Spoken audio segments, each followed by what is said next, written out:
नमस्कार। यूपीएससी की तैयारी एक लंबा मुश्किल सफर है ना। और इस सफर में एक ऐसा पड़ाव आता है जिसे कई लोग अक्सर नजरअंदाज कर देते हैं। और वही वही उनकी पूरी मेहनत पर पानी फेर सकता है। जी हाँ, हम बात कर रहे हैं सीसैट की। इसे अक्सर लोग बहुत हल्के में ले लेते हैं, लेकिन सच तो ये है कि ये आपकी की पूरी जर्नी को पटरी से उतार सकता है। तो चलिए आज इसी कोड को मिलकर क्रैक करते हैं और देखते हैं कि इस चुनौती को एक बड़े मौके में कैसे बदला जाए। देखिए, ये सिर्फ एक एग्जाम नहीं है, नहीं, ये एक गेट कीपर है। और जैसा ये दमदार स्टेटमेंट कह रहा है, ये वो एक पॉइंट है, वो एक सिंगल पॉइंट जहां महीनों या कहूं तो सालों की मेहनत बिल्कुल जीरो हो सकती है। सच में यही वो चीज़ है जो तय करती है कि कोई मेंस के दरवाजे तक पहुंचेगा भी या नहीं। तो फिर सवाल ये उठता है कि इस गेट कीपर पर, इस द्वारपाल पर जीत कैसे हासिल की जाए। क्या इसका कोई सीक्रेट फॉर्मूला है? नहीं, बिल्कुल नहीं। लेकिन हाँ, एक प्रूवन स्ट्रैटेजी जरूर है। एक ऐसा तरीका है जो काम करता है। और आज हम उसी स्ट्रैटेजी से पर्दा उठाने वाले हैं। तो सबसे पहले चलिए एक बहुत बड़े और सच कहूं तो एक बहुत खतरनाक मिथ को तोड़ते हैं। सबने सुना होगा, अरे सीएसैट तो बस क्वालिफाइंग है, बस पास ही तो करना है ना। यकीन मानिए, यही सोच सबसे बड़ी गलती है। इसे हल्के में लेना बहुत बहुत ही महंगा पड़ सकता है। जरा स्क्रीन पर इस नंबर को देखिए, 33%। ये कोई बहुत बड़ा स्कोर नहीं है ना, कोई टॉपर का स्कोर नहीं है। ये बस एक दहलीज है, एक लाइन है जिसे पार करना है। लेकिन इस सिंपल से दिखने वाले नंबर के पीछे हजारों एस्पिरेंट्स की वो कहानियां छिपी हैं जो इसे पार नहीं कर पाए। असली चुनौती आप देखिए इसकी सादगी में ही छुपी हुई। तो सवाल ये है कि सीसैट आखिर परखता क्या है? क्या ये हिस्ट्री या ज्योग्राफी के ज्ञान का टेस्ट है? बिल्कुल नहीं। ये टेस्ट है लॉजिकल रीजनिंग का, ये टेस्ट है प्रॉब्लम सॉल्विंग स्किल्स का, और सबसे जरूरी ये टेस्ट है प्रेशर में जानकारी को समझकर उसे एनालाइज करने की काबिलियत का। और अगर आप सोचें तो असल में ये वही स्किल्स हैं जो एक सिविल सर्वेंट के लिए सबसे ज्यादा जरूरी होती हैं। और हाँ, दांव पे क्या लगा है वो यहां बिल्कुल साफ साफ दिखाई दे रहा है। सोचिए, अगर 33% की ये बाधा पार हो गई तो जनरल स्टडीज पेपर 1 चेक होगा और मेंस की दौड़ में आगे बढ़ेंगे। लेकिन अगर एक नंबर से भी चूक गए तो जीएस पेपर 1 की आंसर शीट चाहे कितनी भी अच्छी क्यों ना लिखी हो, उसे चेक तक नहीं किया जाएगा। मतलब वो किसी काम की नहीं रहेगी। ये एक ऑल और नथिंग वाली सिचुएशन है, या तो सब कुछ या कुछ भी नहीं।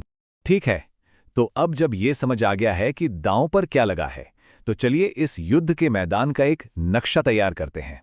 सीसैट के सिलेबस को एक विशाल डरावने जंगल की तरह देखने के बजाय आइए इसे छोटे छोटे मैनेजेबल हिस्सों में तोड़ते हैं।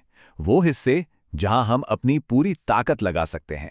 पिछले सालों के पेपर्स का एनालिसिस हमें एक एकदम साफ तस्वीर देता है। जैसा कि इस चार्ट में दिख रहा है, सबसे बड़ा हिस्सा लगभग 30 से 40% न्यूमरेसी और डेटा इंटरप्रिटेशन का है। उसके ठीक बाद 30 से 35% लॉजिकल रीजनिंग है और फिर कॉम्प्रिहेंशन। मतलब ये चार्ट हमें साफ साफ बता रहा है कि हमें अपनी एनर्जी सबसे ज्यादा कहाँ लगानी है। और ये जो बड़ी बड़ी कैटेगरीज हैं, उनके अंदर ये मेन एरियाज आते हैं। एक बात पे यहाँ खास ध्यान देने की ज़रूरत है, जो बेसिक न्यूमरेसी और डेटा इंटरप्रिटेशन है, उसका लेवल 10वीं क्लास का है। मतलब यूपीएससी किसी को रॉकेट साइंटिस्ट बनाने के लिए नहीं कह रहा है, वो बस ये चाहता है कि बेसिक कॉन्सेप्ट्स पर पकड़ मजबूत हो। चलिए अब आते हैं अपनी स्ट्रैटेजी के सबसे पावरफुल हथियार पर, और वो है पिछले सालों के क्वेश्चन पेपर्स को डीकोड करना। और हाँ, ये सिर्फ प्रैक्टिस नहीं है, नहीं, ये तो एक तरह का जासूसी का काम है, डिटेक्टिव वर्क है। ये जो पिछले सालों के पेपर्स हैं ना, ये तैयारी के लिए कंपस की तरह हैं। बिल्कुल, ये बताते हैं कि यूपीएससी सोचता कैसे हैं, सवाल बनते कैसे हैं, और सबसे जरूरी बात कि हमारी अपनी तैयारी कहाँ खड़ी है। ये हमारी ताकत और कमजोरियों का एक सच्चा आईना है। तो फिर ये एनालिसिस करना कैसे है? ये रहा एक स्टेप बाय स्टेप प्रोसेस। पहला, सवालों को टॉपिक के हिसाब से कैटेगराइज करें। दूसरा, क्वेश्चन के पैटर्न और वेटेज को एनालाइज करें। तीसरा, उन एरियाज को पहचानें जहां से सबसे ज्यादा स्कोर किया जा सकता है। चौथा, बिल्कुल एग्जाम जैसे माहौल में प्रैक्टिस करें। और पांचवा, जो सबसे जरूरी है, अपनी गलतियों का बड़ी बेरहमी से एनालिसिस करें। ये साइकिल जब बार बार दोहराया जाएगा तो इंप्रूवमेंट होना तय है। तो हमारी स्ट्रैटेजी का अगला पड़ाव सिर्फ जानने के बारे में नहीं है, बल्कि करने के बारे में है। क्योंकि याद रखिए, सीसैट ज्ञान का नहीं, स्किल का टेस्ट है। तो चलिए अब अपने औजारों को, अपनी स्किल्स को और तेज करते हैं। ये एक बहुत बहुत ही जरूरी पॉइंट है। देखिए, कोई सैकड़ों फॉर्मूले याद कर सकता है, लेकिन अगर ये ही नहीं पता कि उन्हें किसी प्रॉब्लम पर कब और कैसे लगाना है, तो वो सारा रट्टा रटाया ज्ञान बेकार है। CS8 रटने की क्षमता को नहीं, बल्कि कॉन्सेप्ट्स को अप्लाई करने की काबिलियत को टेस्ट करता है। चलिए एक छोटा सा एग्जाम्पल लेते हैं, डिविजिबिलिटी के नियम। ये छोटे छोटे शॉर्टकट्स एग्जाम में बहुत कीमती समय बचा सकते हैं।